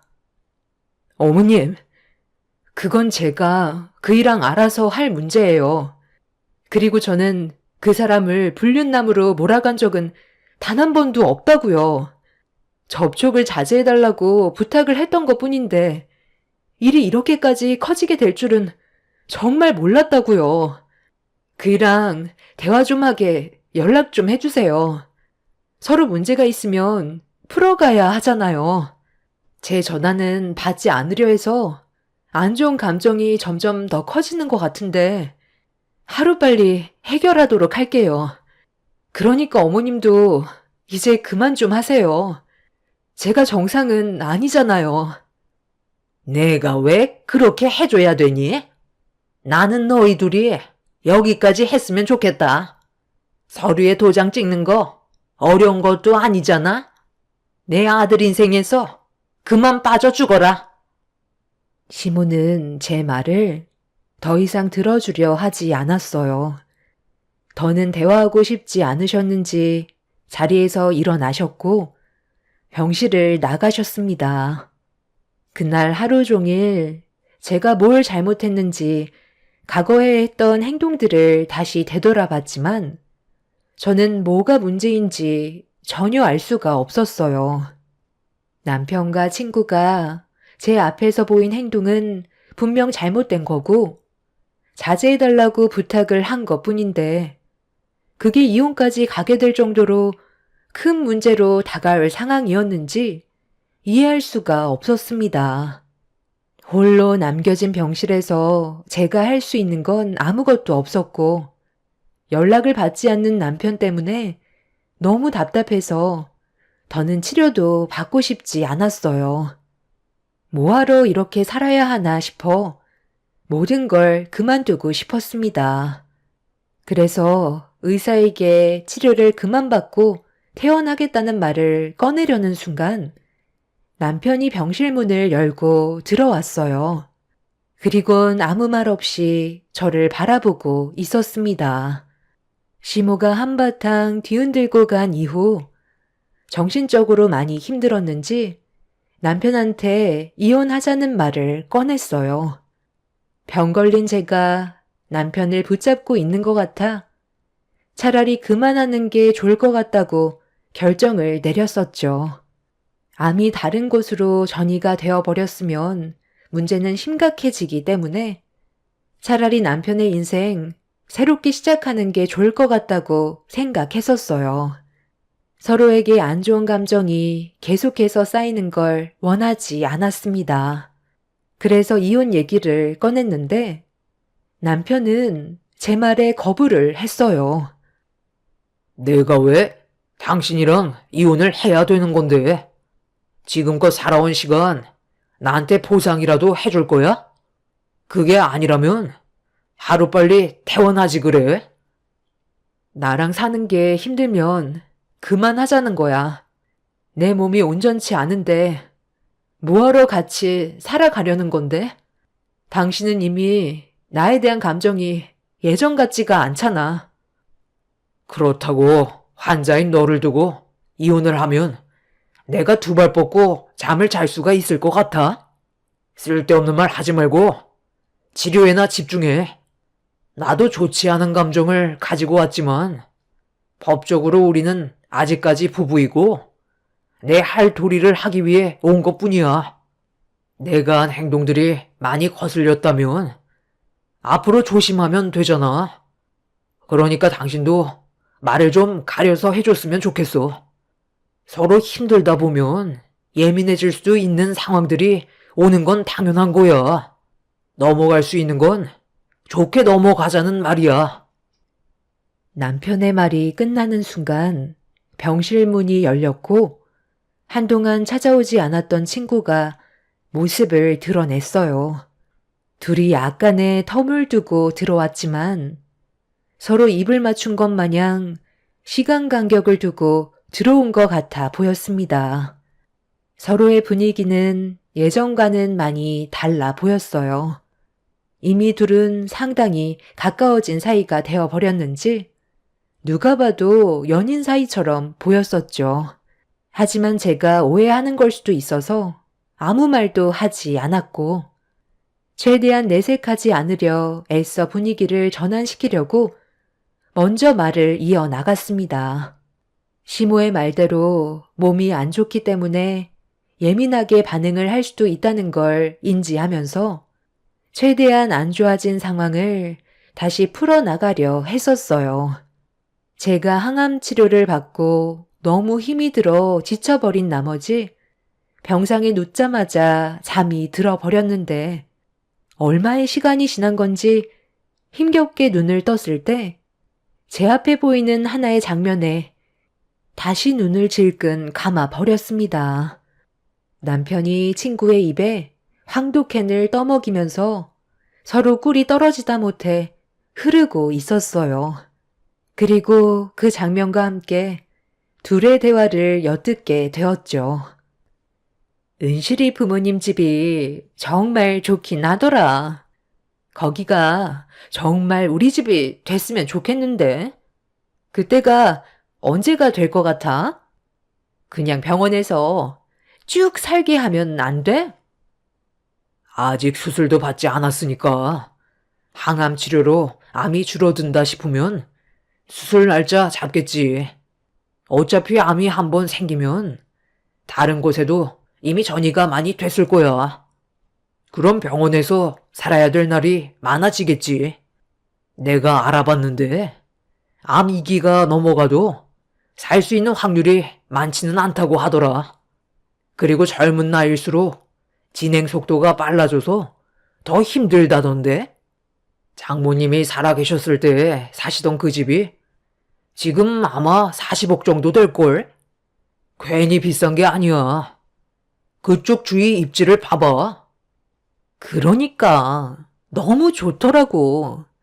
그냥 앞으로 거기에서 우리 둘이 쭉 살았으면 좋겠어. 그런데 은실이 얘는 언제 깨어나는 거야? 우리가 하는 말 듣고 있는 건 아니겠지? 의사가 그러는데 약 기운 때문에 늦은 저녁 시간이나 되어서야 정신을 차릴 거래. 요즘 이 사람 몸이 많이 약해졌다는데 체력이 어느 정도 받쳐줘야 수술도 하는데 아직 결정을 내릴 수 있는 단계는 아닌가 봐. 그나저나 나는 지혜 부모님 얼굴 언제 뵈지? 정식적으로 인사는 드려야 할 거 아니야. 뱃속의 아이도 생각해야지.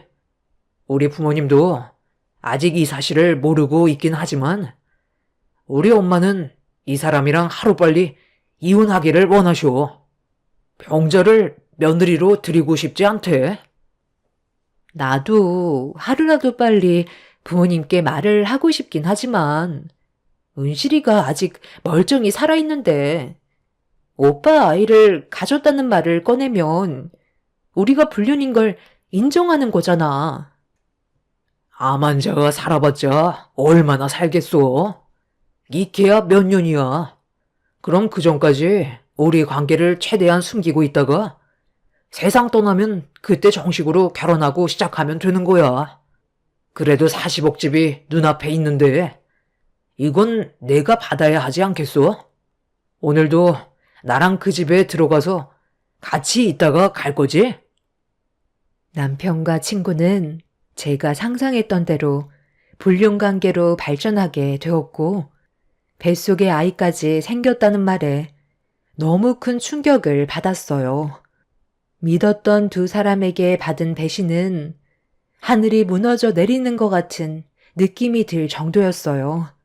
저희 엄마가 세상을 떠나시고 집을 처분하지 못한 상태에서 입원을 했었는데 그 집을 지들 집인 양 드나들면서 항암 치료받고 누워있는 저를 보며 비웃는 두 연놈들을 용서하고 싶지 않았어요.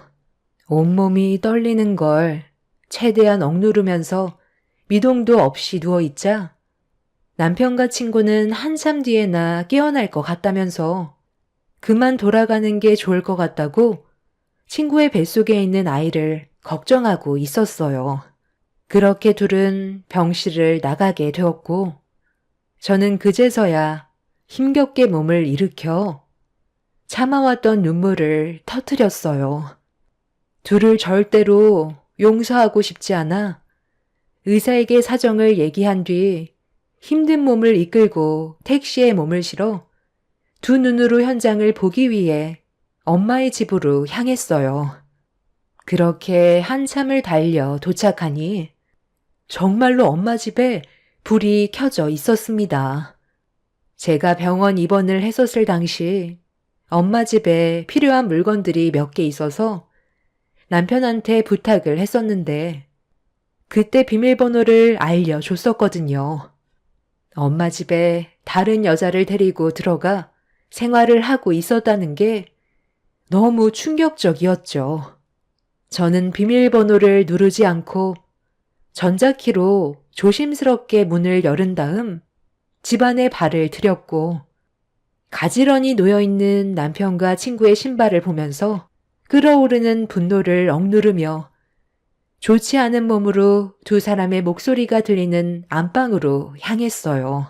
저희 부모님이 사용하셨던 방을 남편과 친구가 사용하고 있다는 게 너무 역겨웠습니다. 현장을 급습하려고 방문 손잡이를 잡은 뒤 문을 활짝 열려는 순간 남편의 한마디에 온몸이 경직이 되었어요. 엄마가 사고로 세상을 떠났다고 생각했었는데 그 사건에 남편이 개입이 되어 있었고 저는 그런 사실을 모르고 있었죠. 저번에 말했던 거 다 사실이라니까. 내가 뭐하러 지혜 너한테 거짓말을 하겠어. 장모님이 나를 그동안 얼마나 안 좋게 봤었는데 항상 마음에 들지 않는다면서 불만을 털어놓으셨어. 내가 여자들한테 너무 들이댄다고. 그 사람 없을 때 몇 번 지적을 받았었거든. 그냥 친절한 모습을 보여줬던 것뿐인데 그게 마음에 들지 않았었나 봐. 그런 안 좋은 감정이 생기다 보니까 나도 모르게 욱하게 되더라고. 그래서 장모님이 사다리를 타고 지붕에 하자가 있는 곳에 손 좀 봐달라고 했을 때 하지 않았었거든.